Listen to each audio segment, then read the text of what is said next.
Así, iniciar grabación, ya está grabando. Muy bien.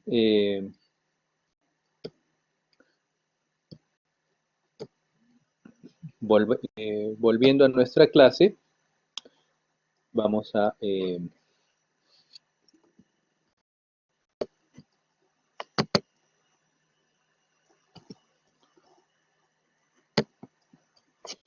entonces, eh, básicamente lo que ocurre en el shock es que por alguna razón la llegada de sangre a los tejidos y por lo tanto la llegada de oxígeno con esa sangre disminuye. Y entonces esa disminución del flujo sanguíneo y del aporte de oxígeno, por consiguiente, van a llevar al metabolismo anaerobio. Y este metabolismo anaerobio finalmente va a llevar a disfunción celular porque el metabolismo anaerobio no puede ser sostenido durante mucho tiempo y esto va a generar después mecanismos de injuria por radicales libres, se va a desencadenar mecanismos de apoptosis, alteración de la cascada de coagulación, etcétera, que van a llevar finalmente a la muerte tisular. Y esto finalmente va a llevar a una disfunción orgánica, que es de lo que se mueren los pacientes con shock, de falla orgánica multisistémica. Entonces, como les repito, estamos hablando de una disfunción orgánica que resulta de un desbalance entre la oferta y la demanda de oxígeno. Y esto es originado porque no llega suficiente flujo sanguíneo, porque hay una mala perfusión de los tejidos, ¿no? Y esto desencadena toda esta serie de eventos que hemos comentado.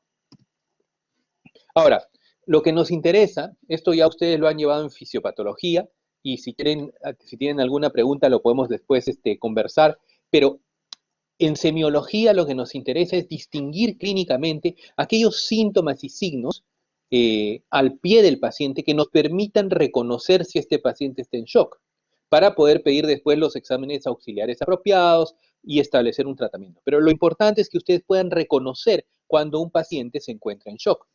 Y desde el punto de vista clínico, tenemos dos elementos fundamentales que nos permiten distinguir esta situación.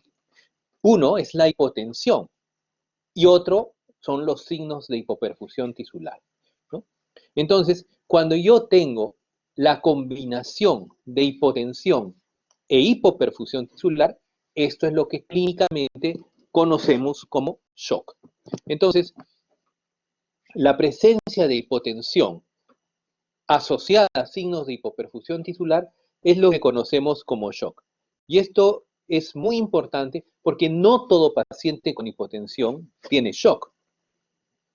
Hay pacientes que pueden tener una disminución transitoria de la presión o incluso pueden tener una presión sanguínea, una presión arterial anormalmente baja, y eso no significa que necesariamente estén en shock. Por ejemplo, pacientes con VIH, pacientes con insuficiencia suprarrenal, pacientes con desnutrición severa pueden hacer niveles muy bajos de presión arterial sin que eso signifique que estén tocados, ¿no? Entonces, es muy importante eh, considerar esta hipotensión en el contexto de signos de hipoperfusión tisular. Entonces, tenemos que saber reconocer las dos cosas.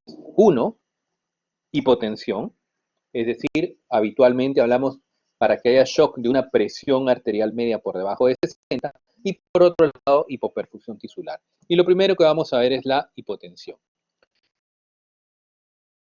Entonces, hemos hablado de la presión arterial media. La presión arterial media, como su nombre lo indica, es el promedio de la presión arterial y es el principal determinante de la presión de perfusión tisular. Y vean que la presión arterial media no es el promedio, o sea, no es sistólica más diastólica entre dos, sino es un promedio ponderado. ¿Ponderado por qué? Porque la mayor parte del tiempo estamos en diástole, la sístole es corta, la diástole es larga. Entonces, eso involucra hacer lo que se llama un promedio ponderado. La presión arterial sistólica más la presión arterial diastólica, y todo eso lo dividimos entre tres. Y hablamos de shock cuando esta presión arterial media está por debajo de 60 milímetros. Pero no solamente debemos considerar la presión arterial media, sino además los signos de hipoperfusión tisular, es decir, cuáles son los signos clínicos que me indican que ese tejido no está llegando suficiente flujo sanguíneo. Y tal vez el más importante y más rápido, la piel, la presencia, nosotros rápidamente ustedes han visto en piel lo que es el llenado capilar, es decir, presionar el lecho unguial, presionar el lecho unguial hasta que palidezca y luego vemos si esto retorna a volverse rosado. Esto normalmente debe ocurrir en menos de 2 segundos. Si hay un mal llenado capilar o si el paciente está cianótico, y en los casos más extremos, nos habla de hipoperfusión tisular.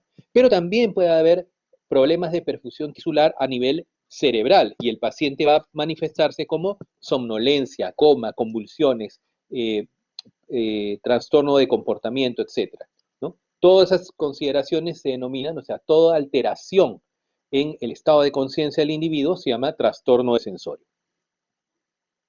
Desde el punto de vista pulmonar, lógicamente podemos encontrar hipoxemia. Desde el punto de vista renal, la hipoperfusión a nivel del tejido renal puede generar oliguria. Es decir, si tenemos el recuento de orina de 24 horas, probablemente menos de 400 mililitros al día. Y si no tenemos eso, lo que podemos hacer es poner una sonda urinaria en ese paciente y vamos a ver el flujo por kilo por hora. Entonces, menos de 0.4 mililitros por kilo por hora se considera oliguria.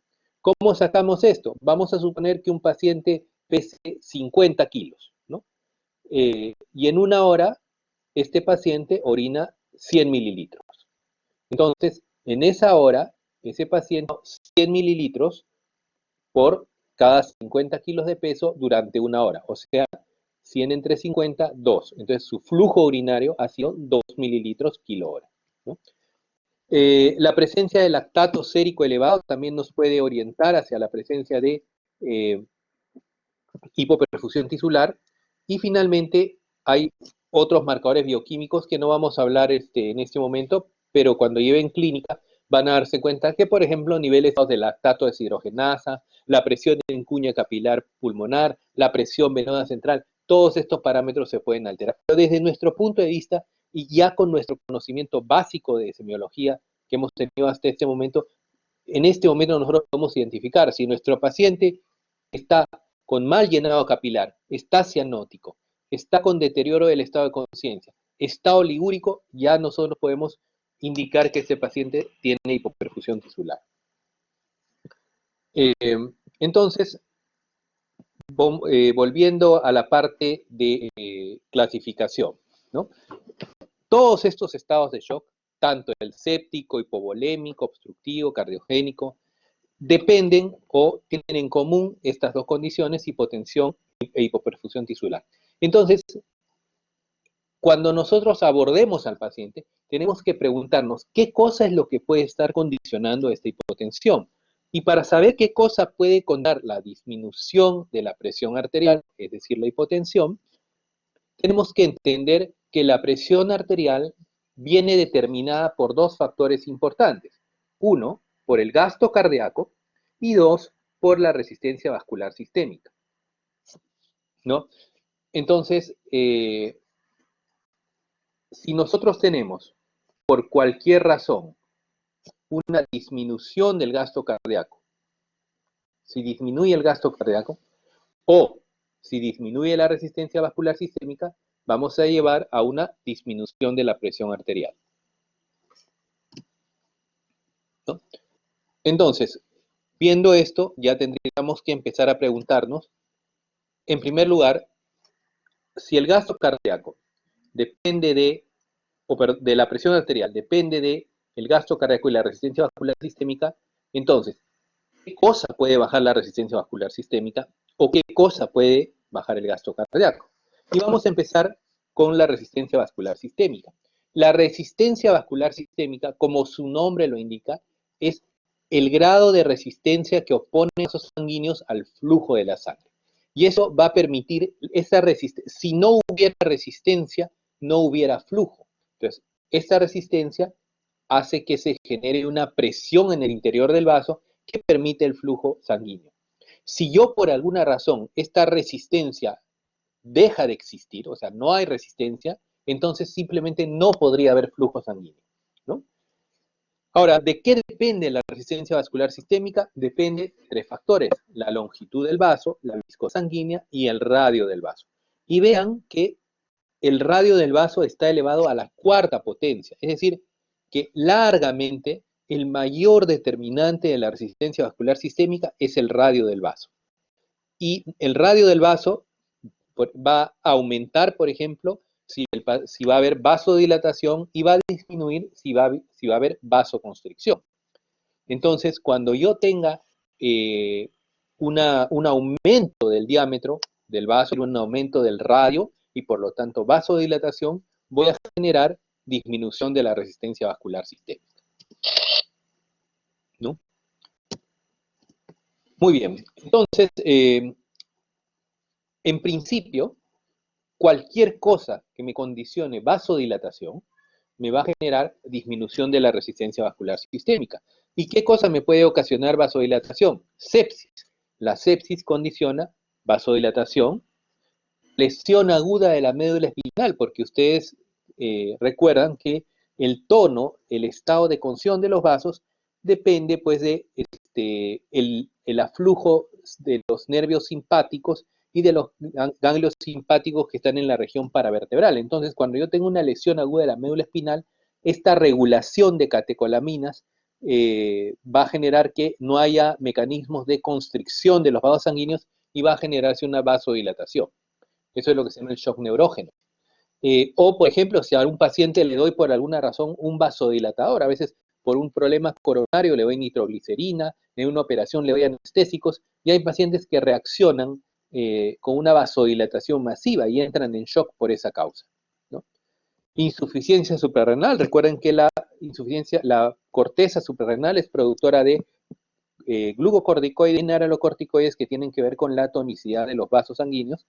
Y cuando la corteza suprarrenal no funcione, entonces puede haber también un shock por deprivación de mineralocorticoides y glucocorticoides.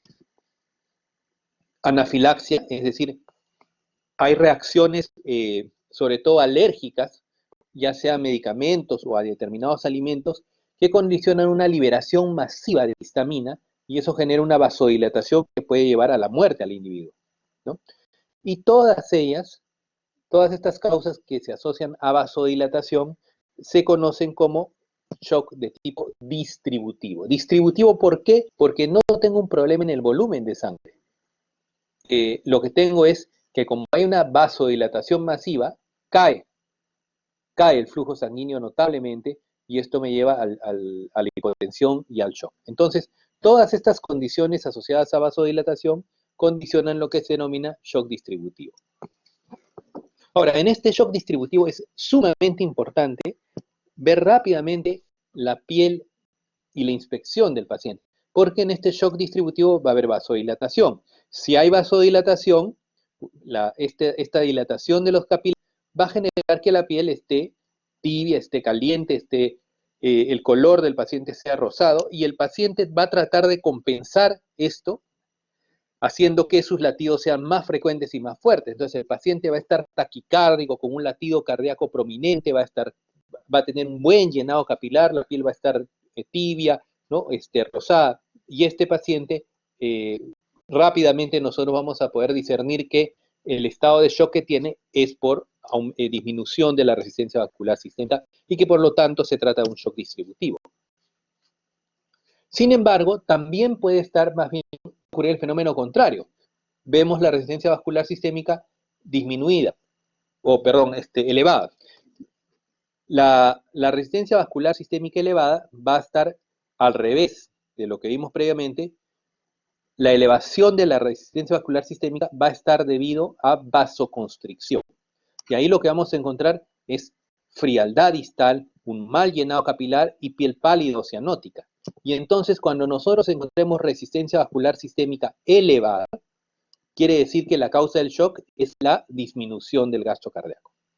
Entonces, en resumen, si la resistencia vascular sistémica está disminuida, se va a manifestar clínicamente como vasodilatación, mientras que cuando la resistencia vascular sistémica esté elevada, vamos a encontrar mal llenado capilar, palidez, cianosis.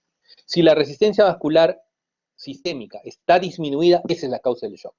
Si la resistencia vascular sistémica está elevada, quiere decir que la causa es más bien una disminución del gasto cardíaco.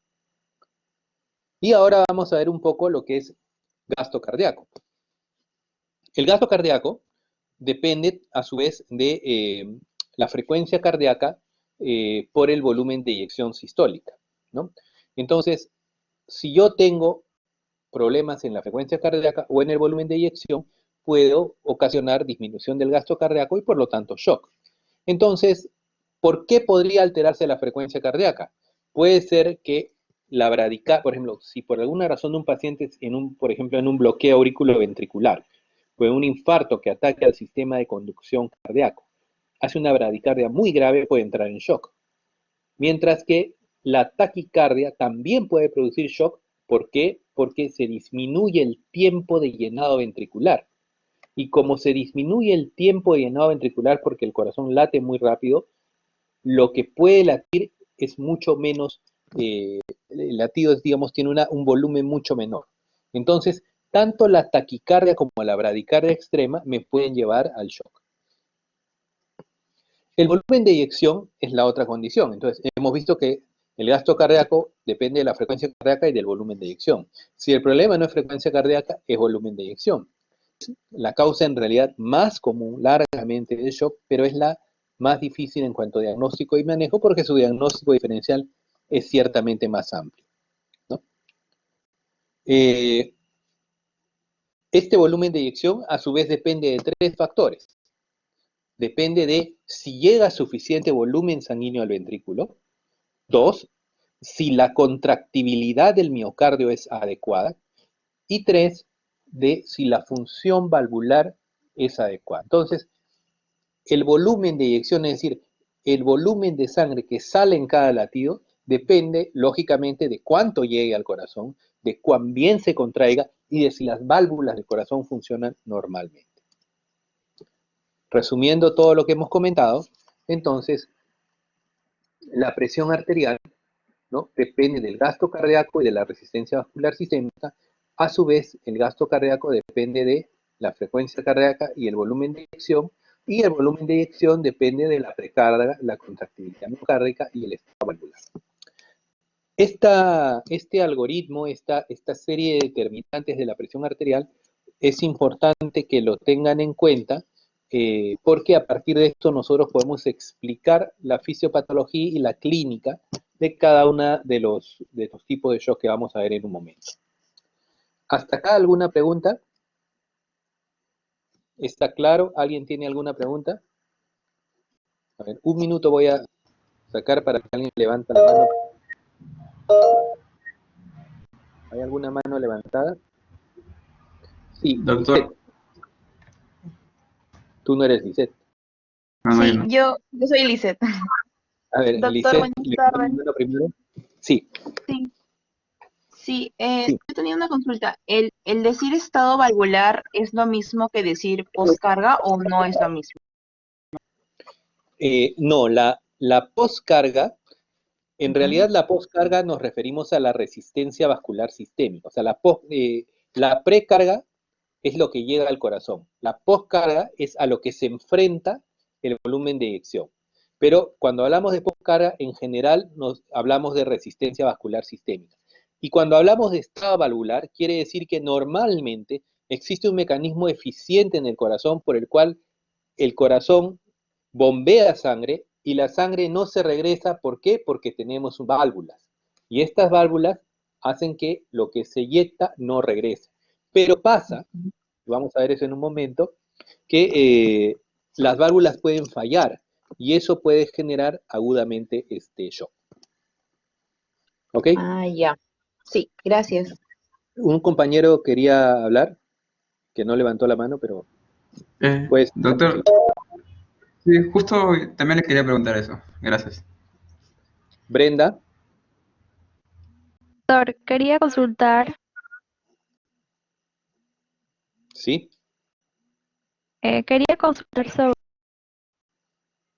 sobre el shock distributivo, si va a estar relacionado con la disminución de la resistencia vascular sistémica, o sea, si depende de eso. Claro, de hecho, la fisiopatología, o sea, justamente el shock distributivo es el shock que es debido, en principio, a una disminución de la resistencia vascular sistémica. O sea, si por cualquier razón ocurre una disminución abrupta de la resistencia vascular sistémica, vamos a tener un shock distributivo. Gracias, doctor. Muy bien, continuamos entonces si no hay alguna pregunta más. Uh,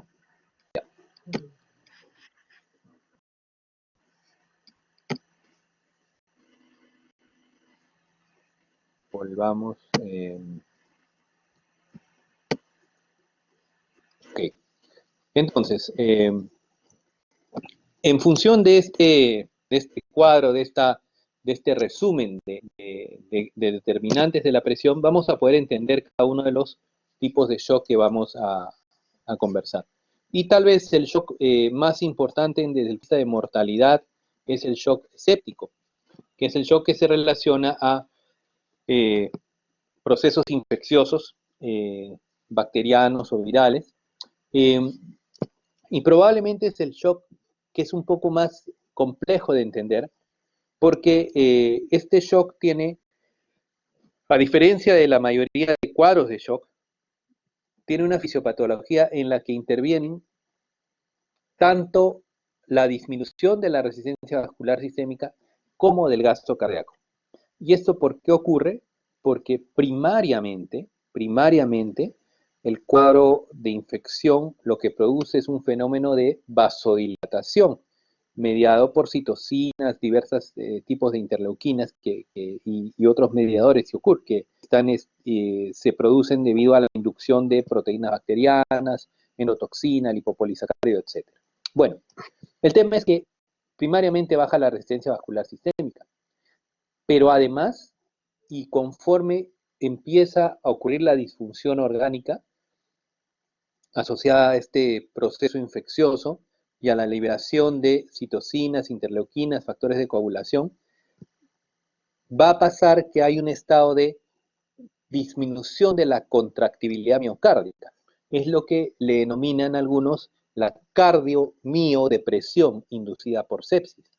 Entonces, este fenómeno que va a ocurrir es que al principio el paciente en shock séptico, en los primeros estadios, va a primar la vasodilatación y el paciente ustedes lo van a encontrar rubicundo, latido prominente, con buen llenado capilar, con las mucosas rosadas. Pero conforme pasa y avanza el shock, esto se vuelve más bien un shock, va cayendo el gasto cardíaco y ya empieza a predominar las manifestaciones de shock con gasto cardíaco bajo, es decir, una piel fría, mal llenado capilar, cianosis. Por eso es que el shock séptico tiene una primera fase que se llama shock séptico hiperdinámico, en el cual predomina digamos, el componente distributivo del shock, y una fase final en la que es de peor pronóstico, lógicamente, que es el shock séptico de tipo hipodinámico, en lo cual predomina, digamos, las manifestaciones de bajo gasto cardíaco y aumento de resistencia vascular sistémica. Eso es lo que tenemos que entender en shock séptico, ¿no? ¿Y qué cosa puede estar asociada al shock séptico? Básicamente infecciones graves, ¿no? Típicamente neumonía adquirida en la comunidad, incluido COVID, o sea, los pacientes con COVID, con infección por el SARS-CoV-2, que es este coronavirus que hay ahora, hacen un shock séptico asociado a esta neumonía. Infección de tracto urinario, ¿no? Básicamente pielonefritis complicadas. Procesos intraabdominales, colecistitis, colangitis, apendicitis, peritonitis, abscesos intraabdominales, etc. Sepsis de origen ginecológico, abortos sépticos, endometritis puerperales, y bueno, menos frecuentemente otras infecciones como infecciones del tejido nervioso central o infecciones graves de piel y tejidos blandos, ¿no? El segundo shock que vamos a ver es el shock hipovolémico. Entonces, en el shock hipovolémico, lo que ocurre es básicamente una disminución de la precarga, es decir, llega menos sangre al corazón. ¿Por qué? Porque se pierde volumen sanguíneo circulante efectivo por alguna razón. ¿Por qué podemos perder volumen en nuestra sangre? Puede ser pérdida directa, como en el caso de las hemorragias, Puede ser también que perdamos líquido digamos, en la parte gastrointestinal, diarreas profusas como en el cólera, vómitos incoercibles, y eso haga que disminuya la cantidad de líquido disponible en la sangre y solamente nos quede la masa de glóbulos rojos, pero se disminuye la cantidad efectiva de volumen en la sangre, quemaduras extensas que pueden, cuando uno tiene una gran quemadura, puede deshidratarse mucho por esta piel denudada, o pacientes, por ejemplo, que orinen mucho, y esto se llama poliuria, y esta poliuria vamos a encontrar que puede llevar al paciente al shock hipovolémico, podemos encontrarla en caso de cetoacidosis diabética, diabetes insípida o uso de diuréticos, ¿no?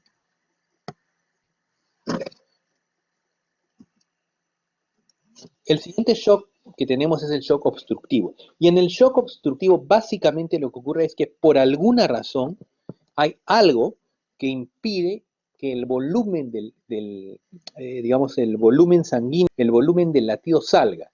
Entonces, ¿qué cosa me puede estar obstruyendo o tapando la salida de sangre del corazón? En primer lugar, pues la causa más común, embolismo pulmonar. En el tromboembolismo pulmonar, un coágulo que sale de las piernas, una trombosis venosa profunda, genera un coágulo, y eso llega hasta el pulmón, y este coágulo, este trombo, que viaja, recuerden que el trombo es el coágulo, y cuando ese trombo viaja, se vuelve un émbolo. Entonces, este embolismo pulmonar, que generalmente parte de miembros inferiores, llega al pulmón, lo tapa y condiciona una obstrucción, porque ya la sangre trata de salir del ventrículo derecho, pero está obstruida la arteria pulmonar. Entonces, eso es un shock obstructivo. El taponamiento cardíaco, ¿qué quiere decir? Cuando el pericardio se llena de líquido, ese líquido impide que el corazón se llene y se vacíe. Y entonces este taponamiento obstruye la salida de sangre. Y lo mismo con la pericarditis constrictiva, que es cuando se forma como una coraza alrededor del corazón que no deja que se distienda el ventrículo. El neumotórax a tensión, que es decir, cuando entra aire a la cavidad pleural y esto presiona al corazón y no deja latir, derrames pleurales masivos o disecciones aórticas agudas, ¿no? Esas son las causas principales de shock obstructivo, donde largamente tromboembolismo pulmonar, taponamiento cardíaco y neumotórax son las tres principales causas, ¿no? Recuerden, esa es la pregunta 17 del examen. Las causas más importantes de shock obstructivo: tromboembolismo pulmonar, pericarditis, taponamiento pericárdico y neumotórax a tensión. Muy bien, con respecto al shock cardiogénico, básicamente nos referimos cuando primariamente hay una disminución del gasto cardíaco que a su vez puede deberse a disminución o aumento de la frecuencia cardíaca, a disminución del volumen de eyección ventricular o a alteraciones tanto en la contractibilidad miocárdica como en el estado valvular. Entonces, cuando yo tengo un shock cardiogénico, o sea, por un problema en sí del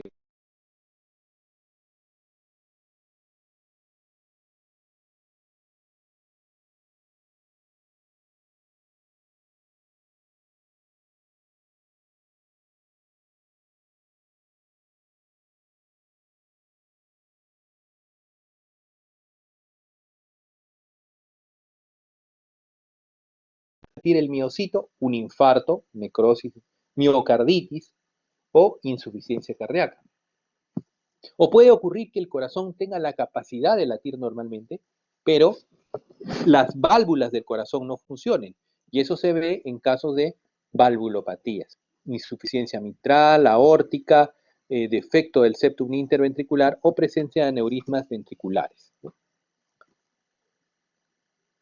Finalmente, el shock distributivo que hablábamos hace un momento, su fisiopatología es por disminución de la resistencia vascular sistémica y está relacionado a todas estas condiciones asociadas a vasodilatación, incluyendo sepsis, trauma vértebromedular, insuficiencia suprarrenal aguda, anafilaxia, pancreatitis, también puede desencadenar un fenómeno de respuesta inflamatoria sistémica con vasodilatación grave, Las quemaduras, cuando son muy extensas, no solamente van a generar deshidratación e hipovolemia, sino además un fenómeno de vasodilatación, de modo tal que así hidratemos al paciente, igual va a haber vasodilatación, el coma mixedematoso, que es el coma asociado a hipotiroidismo, y las sobredosis, van a encontrar ustedes mucho pacientes que han chocado hasta la emergencia porque los han pepeado. Bueno, ahora eso ha bajado sustancialmente en las emergencias, ya no vemos pepeados, pero cuando pase todo esto de la cuarentena, seguramente volveremos a ver esto. Muy bien, entonces esto es un poco entender los mecanismos y esto, cómo lo traducimos en la clínica. En primer lugar, tenemos que ver cuáles son los elementos básicos que tenemos que preguntar al paciente. Entonces, en la historia clínica, en el paciente con sospecha de shock, ¿no? Tenemos que identificar preguntas clave e identificar aspectos clave también del examen físico. El paciente en shock no es un paciente en el cual nosotros podamos extendernos. Ustedes ya han hecho una anamnesis, antecedentes muy prolijos al momento de elaborar o al momento de trabajar la parte de la historia clínica, pero esta historia es mucho más corta, es una historia mucho más dirigida, incluyendo lógicamente en la anamnesis preguntar sobre fiebre, síntomas sugerentes de infección, ¿no? Sudoración, fiebre, escalofríos, ¿no? Historia de diarreas, vómitos, dolor abdominal que nos apunten a pérdidas gastrointestinales, historias de hemorragias, pérdidas sanguíneas, hemoptisis, hematemesis, melena, que nos orienten a pérdida sanguínea importante, la presencia de dolor torácico.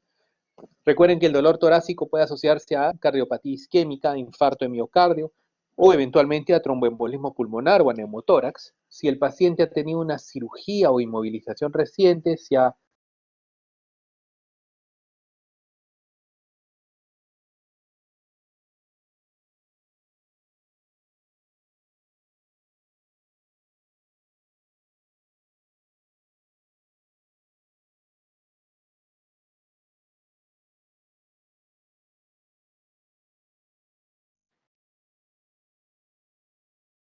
la presión y sacar la presión arterial media, recuerden, sistólica más 2 veces la diastólica sobre 3.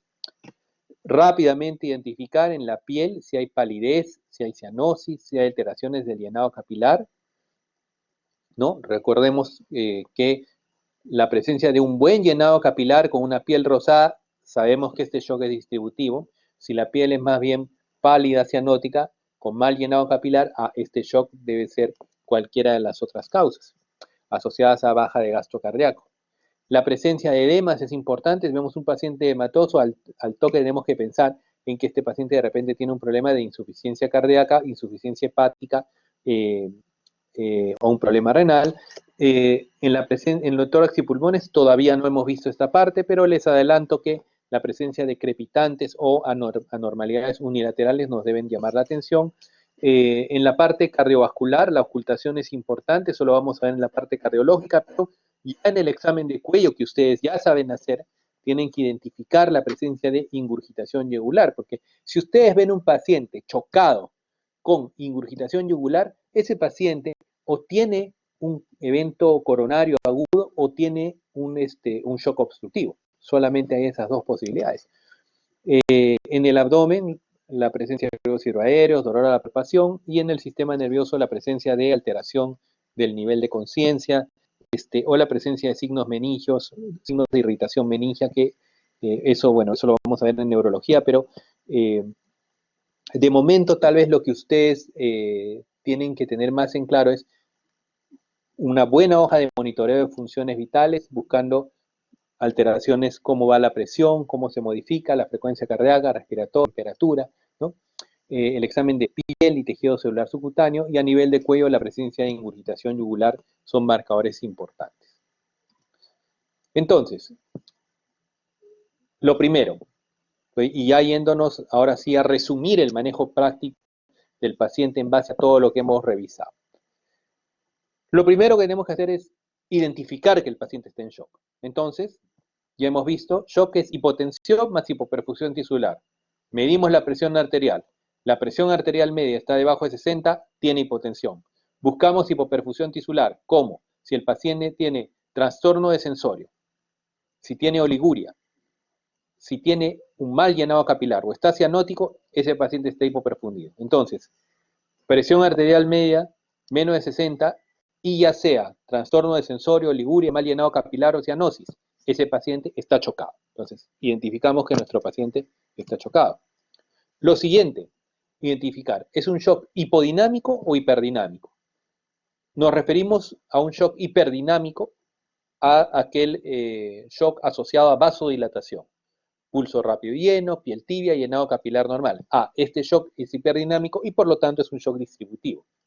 En caso contrario, es decir, si tenemos una piel pálida, fría, con un mal llenado capilar, estamos hablando de un shock hipodinámico, ¿no? Y este shock hipodinámico está asociado a la presencia, pues, de un gasto cardíaco disminuido. Y podría ser cualquiera de las otras cosas, de los otros aspectos. Entonces, si tenemos un shock hipodinámico, tenemos que buscar algunas claves que nos orienten hacia qué tipo de shock hipodinámico está. Por ejemplo, si el paciente nos da una historia de sangrado profuso o una diarrea muy profusa, paciente que ha tenido trauma, ustedes lo encuentran con signos de deshidratación, mucosas, la mucosa oral seca, las yugulares colapsadas, hablaremos probablemente de un shock de tipo hipovolémico, ¿no? Si nuestro paciente más bien tiene una historia de dolor torácico con ingurgitación yugular y está muy disneico, pero no lo encuentran edematoso, probablemente ese paciente tenga un shock obstructivo, típicamente por embolismo pulmonar.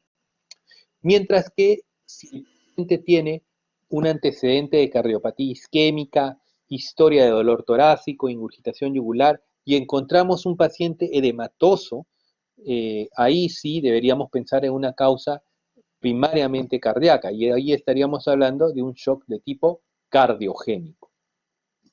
Finalmente, si el paciente tiene una historia importante de fiebre, ¿no? Y signos sugerentes de infección, y lo encontramos séptico, entonces hablaremos de un shock séptico de tipo hipodinámico. Recuerden que el shock séptico, cuando es hipodinámico, tiene mucho peor pronóstico que el shock séptico hiperdinámico, ¿no? Y cuando vemos un shock hiperdinámico, más bien, por el contrario, es decir, cuando encontramos un shock asociado a un buen llenado capilar, mucosas rosadas, un latido cardíaco prominente, entonces deberíamos pensar en varias causas. Si el paciente usa crónicamente esteroides, y esto es un tema bien importante, mucha gente toma prednisona por enfermedades reumatológicas, asma, vasculitis. El paciente que y cuando un paciente toma crónicamente esteroides, su glándula suprarrenal ya no produce esteroides, entonces se vuelve dependiente del esteroide que toma. Si deja de tomar abruptamente esteroides por alguna razón, este paciente hace un shock. Y este shock se denomina shock asociado a insuficiencia suprarrenal. También los cuadros de meningocosemia, es decir, infecciones meningocócicas graves, agudas, pueden afectar la corteza suprarrenal y la pueden hacer sangrar. Y eso se llama el síndrome de Waterhouse-Friedrichsen, que se debe a una hemorragia suprarrenal asociada a meningocosemia.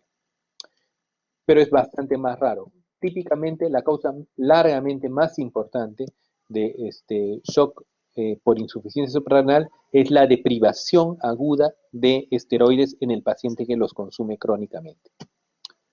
Si más bien tenemos una exposición a un alergeno, si el paciente nos dice, ¿no? Se han ronchado, se le han hinchado los labios y los ojos a este paciente, sabemos que es un shock de tipo anafiláctico, ¿no?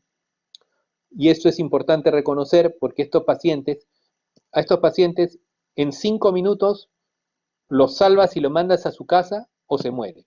Es decir, ustedes reconocen un shock anafiláctico y a un paciente inconsciente, pero ya les dicen que está enronchado, lo encuentran con los labios, con los párpados aumentados de volumen, esto es lo que se llama un angioedema, le ponen 0.3 centímetros de adrenalina, lo pueden repetir en 5 minutos y ese paciente rápidamente sale del shock. Pero si no identifican un shock anafiláctico rápidamente, no importa que le pongan líquidos, ese paciente no va a salir. Si el paciente tiene más bien una historia de haber tenido un trauma importante, viene un paciente accidentado, lo han atropellado y lo encuentran chocado, ese paciente puede tener, o paciente que acaba de entrar a quirófano, le ponen la anestesia raquídea y se choca, ese paciente puede ser un shock de tipo neurogénico, ¿no? Si el paciente ha estado expuesto a drogas, como les digo, los famosos pepeados que llegan a la emergencia, recuerden que generalmente las peperas usan un cóctel que combinan benzodiazepínicos con barbitúricos, y entonces esto produce una vasodilatación. Y lo otro que puede producir vasodilatación es la exposición a carbamatos. Los carbamatos se encuentran en los venenos para ratas y son utilizados comúnmente por, digamos, las personas que intentan suicidio. Una manera común es ingerir veneno para ratas, ¿no? Entonces, ese es el shock de tipo hiperdinámico distributivo por drogas. Todos estos son ejemplos de shock distributivo. Finalmente, como ven, esto se comparte, la presencia de signos infecciosos, de fiebre y sepsis, nos hablan de un shock séptico hiperdinámico. Vean que el shock séptico puede ser es la única, digamos, excepción que puede comportarse como un shock séptico de tipo hiperdinámico o como un shock de tipo hipodinámico. Siempre recordando que el de peor, o sea, la sepsis empieza primero como un shock séptico hiperdinámico y conforme se agrava, se vuelve hipodinámico, que tiene mucho peor pronóstico. Muy bien, como lectura les sugiero el capítulo del Harrison. Lo que no sé es, bueno, ahí ahora tenemos un tema, voy a tratar de conseguirles el capítulo para poder colgárselos en la intranet, en el aula virtual, porque creo que ustedes no tienen acceso al Harrison, ¿no?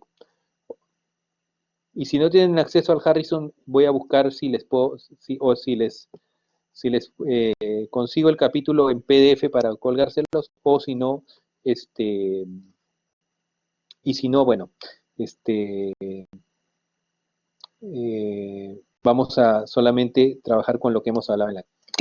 Muy bien, entonces hemos terminado y tenemos todavía un minuto, si es que no tienen otra clase, un minuto para preguntas o aclarar algún concepto.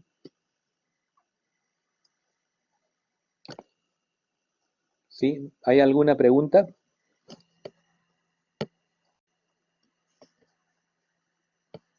¿No? Hola. Sí, Lisette. Sí, doctor, buenas tardes. Quería preguntarle acerca de el shock obstructivo y del shock cardiogénico. En ese caso, ¿qué valor o qué determinante de la presión arterial estaría bajo o estaría aumentado? No digo bajo. En el shock obstructivo, Ujú. esencialmente lo que ocurre es una disminución del gasto cardíaco debido a que el volumen de eyección está disminuido. ¿Por qué está disminuido? Porque en el shock obstructivo hay un Ahí está fenómeno obstruido. compresivo. Y este fenómeno Mm, compresivo o este impedimento, hay algo que impide la salida de sangre del ventrículo. Entonces, la fisiopatología básica es disminución del volumen de eyección.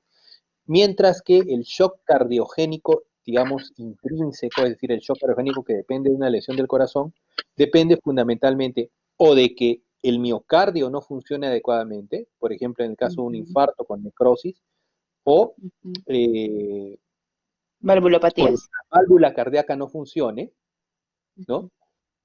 O de que tengamos una arritmia que genere un exceso de frecuencia cardíaca o una disminución muy marcada de la misma, ¿no? Claro. Ahí sería en el shock cardiogénico disminución del gasto cardíaco o disminución de la resistencia o no exclusivamente. No, no, no. En el mecanismo Ujú, fisiopatológico del shock cardiogénico ujú, no tiene relación, o sea, hay una disminución un aumento de la resistencia vascular sistémica, pero es como compensación. O sea, recuerda que la presión depende de gasto cardíaco por resistencia vascular. Si, ujú. si el gasto cardíaco baja, para tratar de mantener la presión, aumenta la resistencia vascular, ¿correcto? Pero no es la causa. En el shock cardiogénico, lo que baja es el gasto cardíaco. No tiene origen en problema de resistencia vascular sistémica, sino específicamente en gasto cardíaco, y en el shock cardiogénico, como les repito, tiene que ver o que el músculo cardíaco no funcione, o que las válvulas no funcionen, o que haya un fenómeno de arritmia cardíaca que genere taquicardia o bradicardia extrema. Claro, ya, gracias. Muy bien. ¿Alguien más? Muy bien. Entonces, bueno, imagino que deben tener otras clases, así que vamos a dejar colgada la clase en el aula y con esto terminamos, si es que no hay más preguntas. Muy bien, chicos. Sí, justo voy a colgarlo en un momentito. Listo, chicos. Chao, chao. Cuídense.